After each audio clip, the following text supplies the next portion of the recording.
So let's move on. The next one is the idea that principals are just basically building managers and can't be expected to do this instructional leadership stuff, which we've been hearing about for a while. The principals should be instructional leaders. I think the root of your problem, Billy, is that you're hyperactive, but I can't stop to talk about it now. I got to run. I coined this phrase in one of my first articles of HSPS, hyperactive superficial principal syndrome. A very strong tendency constantly is pulling principals in the direction of operational stuff rather than but why are principals so busy? Well, somebody at the University of Minnesota put together this chart. Check this chart out here. And look at the arrows. So of course the ultimate goal is student learning, off on the right there. The ultimate people who do that are teachers. They're the ones who are in the classrooms doing the work. And by the way, that bubble should be a lot bigger, because they're a huge, huge factor. But look at all the other influences. And look at the way the principal, the school leadership, is like a pincushion. You know, the union people, the central office people, the other stakeholders, the religious leaders, parents, everybody wants a piece of the principal's life.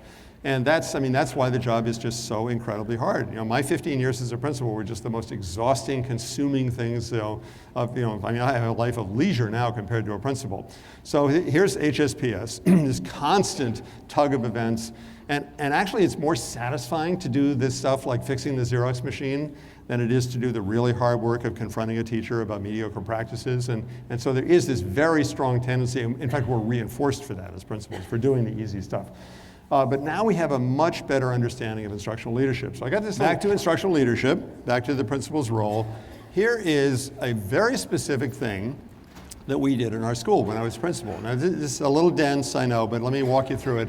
So the big letter on this school schedule, this is a 600 student elementary school, is when each grade level goes to specials.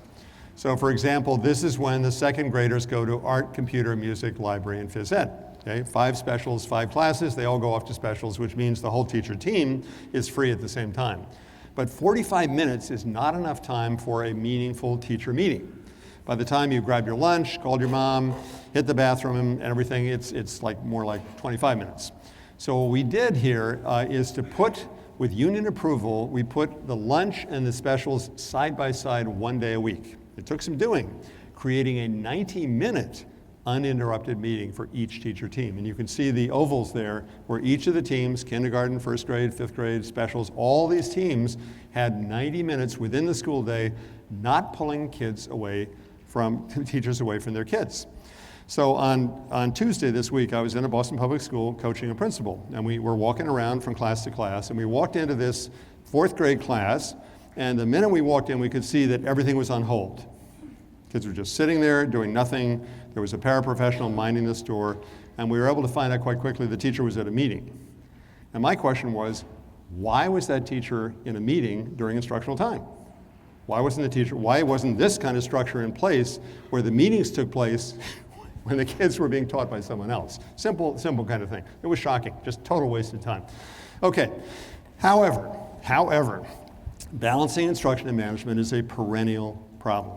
And you as a principal had better be on your toes when that angry parent comes into the building, had better be on your toes when a teacher falls and breaks her leg, better be on your toes when a kid is injured, when a parent loses a loved one and so forth. So you gotta be all things to everyone, which is why the principalship is so exhausting. But somehow you gotta carve out the time to be effectively instructional leaders. How many of you have the SAM program, the School Administrative Managers program in your districts? Aha, were you down in Florida last week at the conference? No, they don't invite the superintendent. Oh, no.